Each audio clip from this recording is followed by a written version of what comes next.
Welcome to the deep dive. Get ready, because we're about to plunge into a part of history that is both fascinating and frankly pretty chilling. Yeah, absolutely. We're looking at the Inquisition, where did it actually come from? How did it function day to day? And what was its brutal impact? We've been digging into historical accounts that really lay bare the state of the medieval church, the challenges it faced from dissenters, and the escalating response that sort of morphed into this notorious institution. Right. And our mission today is to really unpack what these accounts tell us. We want to go beyond just the surface facts and uncover the surprising connections, maybe the underlying mechanics, and the crucial insights into this really complex period. So, okay, let's unpack this. Right. So to really get a handle on the Inquisition, you first have to understand the sheer, almost unimaginable power of the church back in the Middle Ages. Yeah. These accounts really emphasize it wasn't just like a spiritual guide. It held what's described as an absolute spiritual despotism over people's very souls and consciences. Absolute despotism, because salvation itself was presented as being entirely mediated through the church, right? Yeah. Through its sacraments. Exactly. If you weren't deemed an obedient son of the church, you were essentially told you had no hope for salvation. None. And in a society where faith, profoundly shaped daily life and thought, this was just immense leverage. Huge, absolutely huge. And that power was structured through this highly centralized organization. It ran from the Pope right down to local priests administering confession and communion. So they were seen as literally holding the keys to people's eternal fate. That's how it was perceived, yes. Yes. They held your destiny in their hands. But here's where the accounts reveal this crucial tension. While the institution held this immense spiritual authority, the people within it, the clergy, from the lowest parish priest up to the highest prelates, they're frequently described as worldly, ambitious, self-seeking, and licentious. Yes, there's this really striking contrast presented in the sources. For example, they question the effectiveness of the oaths taken in conclaves for electing popes, Right. And secular rulers often treated high church positions as opportunities for political gain or just financial gain. So patronage posts, basically. Pretty much. You see this contrast highlighted with figures like Philip Augustus, who apparently chose a simple, learned monk for an important abbacy, specifically rejecting lucrative bribes. Which suggests that taking bribes was maybe the norm. It certainly seems that way from the context, yeah. Yeah. So instead of being filled by genuinely spiritual leaders, these wealthy abbeys and bishoprics became convenient ways for noble families to provide for their younger sons. And their training wasn't even religious sometimes. Often military, not religious at all. You have these accounts of high churchmen showing up in battle, looking just like barons, leading troops. Wow. Indistinguishable. And this worldly focus, it seeped into the church's own internal processes, too. The judicial system within the church became notoriously costly. And, well, it seemed designed for extraction. For making money. Yeah. The accounts describe how laws were, and I quote, made and unmade to fill the pouches of the episcopal officials. There's that vivid phrase, ears and eyes were everywhere with 100 hands, just ready to extract money. Exactly.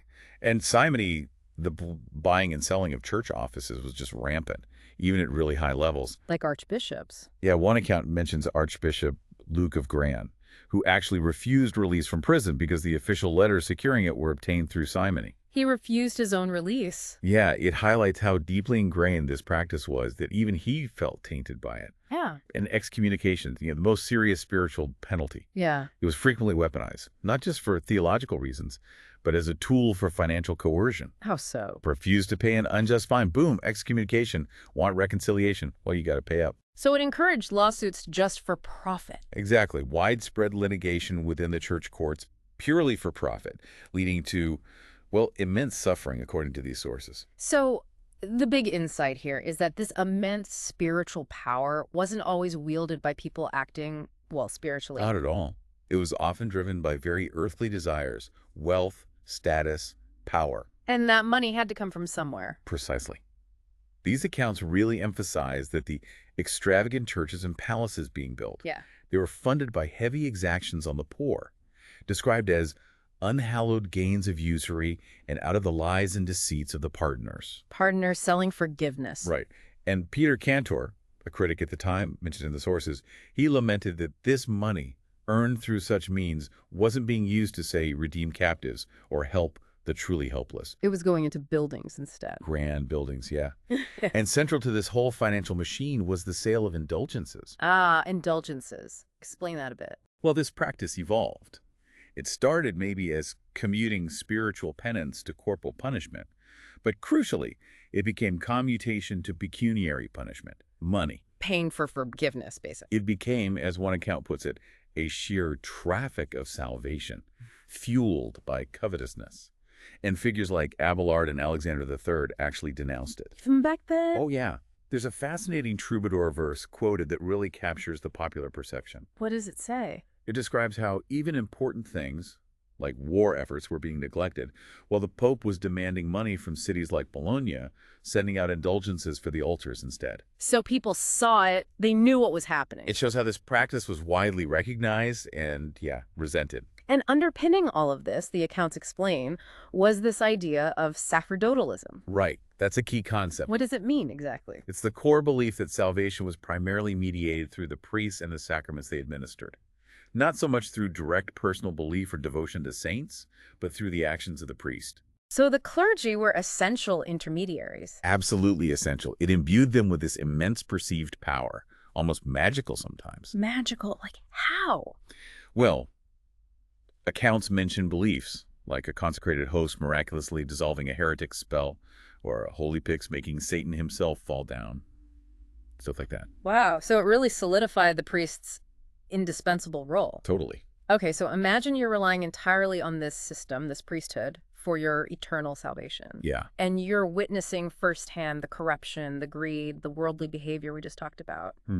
It seems almost, inevitable that this would breed dissent, wouldn't it? That's exactly the connection these accounts draw. They state quite clearly that such widespread corruption and the rigid emphasis on sacerdotalism inevitably spurred dissent and revolt. It makes sense.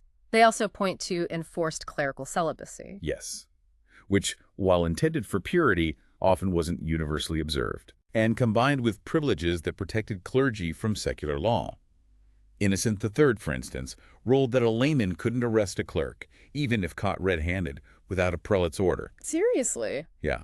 It created an environment where wrongdoing could, potentially, go unchecked. Yeah. And the focus on justification by works, performing rituals, going on pilgrimages, giving contributions. Ticking the boxes. Exactly. It meant religion, for many, became a dry and meaningless formalism, kind of devoid of spiritual vitality. It was about the external actions, not necessarily inner faith. That disconnect must have felt really profound for ordinary people. You'd think so. It sounds like the perfect conditions for alternative religious ideas to take root. Which they did. Absolutely. The rise of anti-sacerdotal heresies movements challenging the priest's unique role and the necessity of traditional sacraments is presented as a direct response to both the abuses of doctrine and the perceived corruption of the clergy. And we see specific figures emerging, right? Like Pierre de Bruze and Henry. Yes, actively preaching against the wealth, the abuses, and the traditional sacraments of the church. They were quite radical. And Arnold of Brescia, he seems important. Very. He's highlighted as passionately advocating for apostolic poverty, the church returning to its poor roots. And he wanted to dismantle the distinction between priest and layman. Blurring the lines. Completely.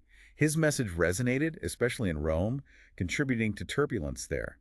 He was eventually exiled and tragically burned.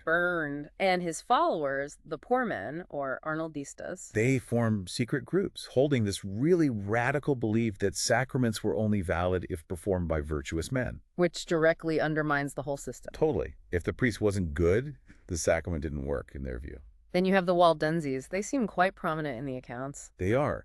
Their goal was explicitly to return the church to the poverty of the apostles and abolish that clergy-layman distinction. Similar goals. Similar, yeah. And they had a strong missionary drive. They gained significant traction, especially among the lower classes who maybe longed for relief from clerical oppression. And the sources mention their lifestyle. Yes. Interestingly, even their adversaries acknowledged the striking purity of their lives, often contrasting it with the clergy. And this was seen as a major reason for their spread. Their example spoke volumes. It seems so. And finally, the Cathari, often called the Waldenses, especially in southern France. These were different, weren't they? Maybe not even Christian in the traditional sense? Well, the accounts describe them as a powerful dualistic movement, believing in two co-equal principles, good and evil. They rejected the entire church hierarchy, all sacraments, material possession. The whole package. Pretty much. Mm-hmm. Practices like the consolamentum, their spiritual baptism, and the endura, sometimes a ritual fasting to death after receiving it, are mentioned as central. Fasting to death. It's presented as a way to ensure the soul's release from the evil material world immediately after purification. Very. And again, their perceived asceticism and pure lives were also cited as a major factor in their appeal and rapid spread.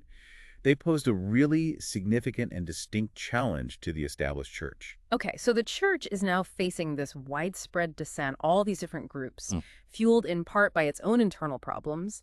How does it move from, dealing with these heresies locally to creating something like the Inquisition? It's a gradual but distinct shift traced in the accounts. While early Christianity, even figures like Tertullian, advocated tolerance and freedom of conscience. Yeah, the blood of the martyrs is the seed of the church and all that. Right. But by this period, the church's stance had hardened dramatically. Persecution became more common. Though it's noted that the church itself was sometimes initially hesitant about the most extreme measures. True. Sometimes local popular fanaticism, like you saw in Orleans or Milan, drove the initial brutal burnings, sometimes even against the wishes of local church officials early on. But secular rulers started getting involved more systematically. They did. Alexander III's decrees included imprisonment and confiscation. Judges in Cologne ordered burnings. England's the size of Clarendon even mandated destroying the homes of heretics. So burning at the stake was becoming the standard penalty across Europe. It was becoming the grim standard, yes. And here's where the accounts pinpoint a really critical turning point, right? The church stops just relying on secular rulers and starts commanding them. Exactly. That's the crucial shift. Lucius III's decree in 1184 is presented as pivotal. What did it do? It required rulers to swear solemn oaths to their bishops, promising to fully enforce the laws against heresy in their territories. And if they refused? The penalty: excommunication and forfeiture of their land, their titles, everything. Wow, so this wasn't just asking for help anymore. No, it was establishing a new principle in public law, essentially. Secular authority must submit to the church's will in the matter of heresy, or else. And this forceful new principle was then applied on a massive scale during the Albigensian Crusades. That's the prime example, yes. Southern France, Languedoc, had become heavily influenced by the Cathari. Right, the Albigenses. Exactly. The local clergy were seen as ineffective, churches were neglected or in ruin, and local lords, like the famous Raymond VI of Toulouse. What about him? Well, he is often reluctant to persecute his own subjects, many of whom he was close to, lived alongside, and probably saw as living outwardly moral lives, even if their beliefs were different. That makes sense from his perspective. But Innocent III viewed this tolerance, this prevalence of heresy, as an absolute crisis. He called for a full-scale crusade against them. A crusade within Christian lands. Yes.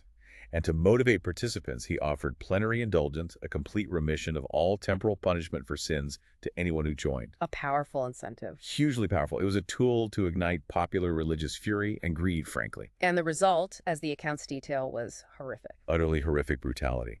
At the city of Bazir, when the Crusaders asked how to distinguish the heretics from the Catholics sheltering inside, the chilling and infamous reply attributed to the papal legate, Arnaud Amaury, was supposedly, "Kill them all. God will know his own." Did they actually? The sources say the entire population was massacred. Men, women, children. Just unthinkable. And the crusade was led by figures like Simon de Montfort, known for their ruthlessness. They gave surrendering garrisons no quarter, put them to the sword. And non-combatants. Offered a brutal choice: submit completely to Rome, renounce their beliefs, or face the stake. A terrible choice. Raymond VI resisted for a long time, often finding sympathy and aid from others, like Pedro of Aragon. But the sustained violence and pressure were overwhelming. And what happened to him in the end? His eventual fate, as described in the sources, really shows the church's power. He faced excommunication. His lands were placed under interdict. Meaning no church services, no sacraments. Exactly. A spiritual death sentence for the whole region. He was forced into humiliating public submission, lost vast amounts of territory, had to destroy his own castle. And finally, he signed a treaty in 1229 where his son inherited only a fraction of the land, and the ultimate humiliation was compelled to actively persecute heretics himself. Turned into an instrument of the power that crushed his father. Precisely. This whole episode solidified the Church's willingness and ability to use secular force, commanded directly, to utterly stamp out dissent. But crusades, even brutal ones, are temporary events. Heresy, as the accounts note, persisted despite the violence. It did. It went underground, but it didn't disappear. They needed a more systematic, permanent solution. And that's where the Inquisition comes in. That's precisely what the Inquisition became. The term Inquisition itself just means a systematic investigation. Yeah. It wasn't entirely new. Similar processes existed in secular law and existing church law. But this was different. Yes, now it was formalized into a dedicated, permanent institution, specifically designed to root out heresy wherever it was suspected, systematically, tirelessly. And the Mendicant Orders, the Dominicans and Franciscans, they were given the central role in this. Yes, they became the key players. They were chosen primarily because of their intense zeal and, crucially, their direct loyalty, not necessarily to local bishops, but primarily to the Pope. Bypassing local structures. Often, yes. They became the operational staff of this new institution. It's interesting considering their origins. Dominic focused on preaching against heresy, Francis on apostolic poverty. Initially, they were seen as vital reformers, absolutely. A breath of fresh air in some ways. But the accounts also highlight friction, don't they? Oh, yes. Because they operated with significant papal privileges, often independent of the authority of local bishops, they inevitably came into conflict with the established secular clergy and powerful institutions like the University of Paris, which really resented their independence and influence. Power struggles. Always. And despite their critical role in the Inquisition and their papal backing, their public image wasn't always pristine later on. The accounts mentioned criticisms, even describing some as licentious wandering friars, though their indispensable role in the machinery of the Inquisition remained. Okay, so these papal-appointed friars are given this immense power as inquisitors. How did this system actually work in practice? This is where the accounts get into the truly disturbing details. It is. The inquisitor was given enormous authority, often effectively above the local bishop in matters of heresy, answerable largely only to the Pope. They even had their own armed agents, called familiars, to enforce their orders. Like agents. Yes. And the process itself, it fundamentally invoked traditional notions of justice as we'd understand them. How so? Well, in suspected areas, everyone was mandatory summoned and forced to take a solemn oath. Everyone. Everyone over a certain age, yes.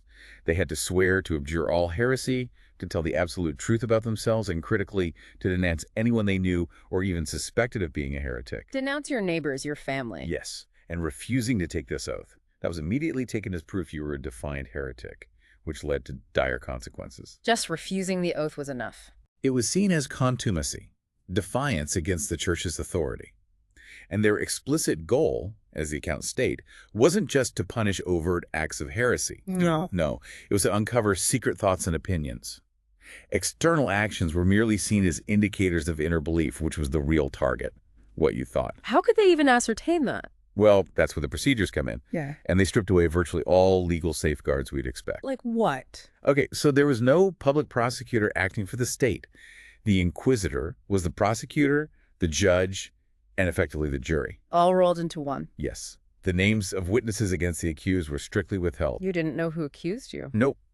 Evidence. Even evidence that might help the accused could be withheld from them.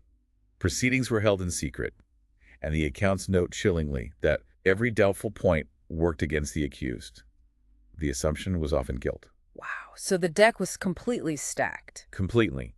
And the interrogation methods were designed specifically to break the will of the accused. What kind of methods? They included things like prolonged solitary confinement, starvation or near-starvation diets, using spies, even planting spies disguised as fellow prisoners to gain trust and elicit confessions. Deceptions. Oh, yeah. Employing guile and fraud was standard practice. Constantly manipulating the accused, alternating hope of leniency with fear of extreme punishment. Psychological pressure. And then, of course, torture. And then torture. The accounts state quite plainly it became habitual, a routine part of the process. Were there rules about it? Supposedly. There were regulations, like the Clementine rules, which required, for instance, the presence of a bishop or the inquisitor during torture or set theoretical time limits. But were they followed? The sources suggest they were frequently ignored in practice. The reality was brutal. And why torture? What was the justification? Torture was rationalized as necessary to extract certitude. That is, a confession. Because confession, even when obtained under duress, was viewed as the ultimate, irrefutable proof of guilt. Even if it was forced? Yes. It could be applied not just to the main suspects, but even to witnesses to, quote, verify their testimony against others. Unbelievable. There's another chilling legal concept mentioned in the outline. Violent presumption. What was that? Ah, yes. Violent presumption meant that strong suspicion alone, even without concrete proof of an actual heretical act, could be enough to impose punishment. Suspicion was enough for punishment. If the suspicion was deemed violent or strong enough by the inquisitor, yes. This practice, the accounts note, sadly influenced general criminal law in later centuries. It set a precedent for conviction based on less than definitive proof. That's a scary legacy. It is. And consider the rules for witnesses. Individuals who are normally deemed infamous criminals, prostitutes, even other confessed heretics, people whose testimony wouldn't be accepted in normal courts. Yeah. They were allowed, even encouraged, to testify against suspected heretics. But their testimony was often considered valid only for condemnation, not if they said something in the accused's defense. Heads I win, tails you lose. Pretty much sums it up, yeah. So, with this kind of process, stacked against the accused, torture used routinely, what were the actual punishments handed out? Well, technically, the church maintained the legal fiction that it did not sentence people to death itself. Right, they relaxed them. Exactly. They would relax the impenitent, those who wouldn't confess or recant, or the obstinate, or those who relapse back into heresy after confessing once, to the secular arm, the state authorities. Knowing full well what that meant. Knowing full well it meant death, usually by burning at the stake. So the stake was for the defiant ones? Yes. Defiance, obstinacy, relapse, or simply refusing the initial oath or refusing to confess under interrogation, all could lead there. The accounts referred to burning as the ultima ratio, the last resort, often used, frankly, when formal proof was lacking, but suspicion remained high. A way to ensure punishment anyway. It seems that way. And even a confession that was later retracted, maybe someone confessed under torture, then found the courage to deny it, that could also lead directly to the stake. No way out. Very difficult. They even extended this to the dead. What? How? Accounts describe them exhuming and burning the bonds of individuals who had died before they could be formally condemned by the Inquisition. Digging up bodies. Yes, sometimes accompanied by public processions. A macabre warning to the living, presumably. Good grief. What about other penalties, short of death? There were many. Perpetual imprisonment was common, often for those who confessed quickly out of fear or who repented early on. What was perpetual imprisonment like? Conditions were incredibly harsh. Small, dark cells, often in chains, insufficient food, maybe just straw to sleep on. It wasn't meant to be rehabilitative. And cities or local lords might even be forced to pay for the upkeep of these prisoners if their property had already been confiscated. Colors. Mandatory wearing of large yellow crosses sewn onto clothing, marking them publicly as former heretics, forced pilgrimages to distant shrines, heavy fines, naturally, public flagellation, banishment, or the destruction of the convicted person's house that was common early on too. A whole range of punishments. Yes.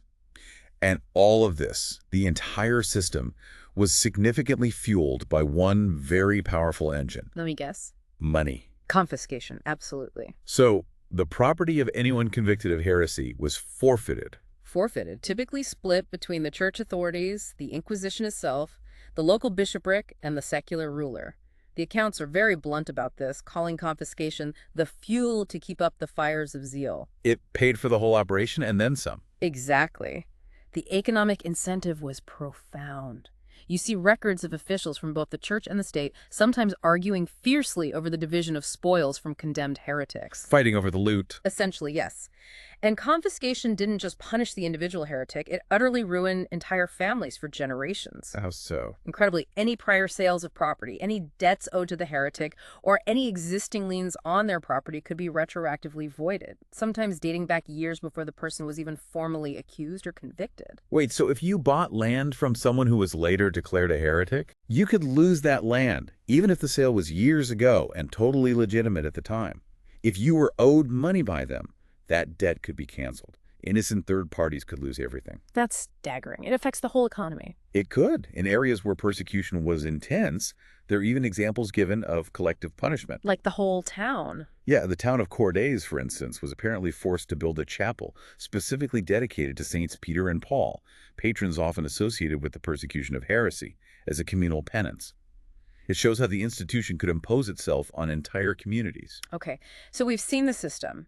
Immense spiritual power, significant corruption leading to dissent, heresy as a reaction, brutal crusades, and then this formalized institution, the Inquisition, with secret procedures, routine torture, and confiscation as central tools. How on earth was this immense cruelty justified by the people carrying it out? It's hard to fathom. It's a question that really challenges us today, looking back. The accounts note, first, the general harshness of life and law in that era as a sort of backdrop. Cruelty was more commonplace. But that doesn't fully explain it. No, the core justification presented was theological. From the Bible. They frequently cited Old Testament passages demanding vengeance on the enemies of God. They seemed to genuinely believe, or at least argued, that God desired the extermination of heretics, those who deviated from the perceived truth. Seeing themselves as instruments of God's wrath. In a sense, yes.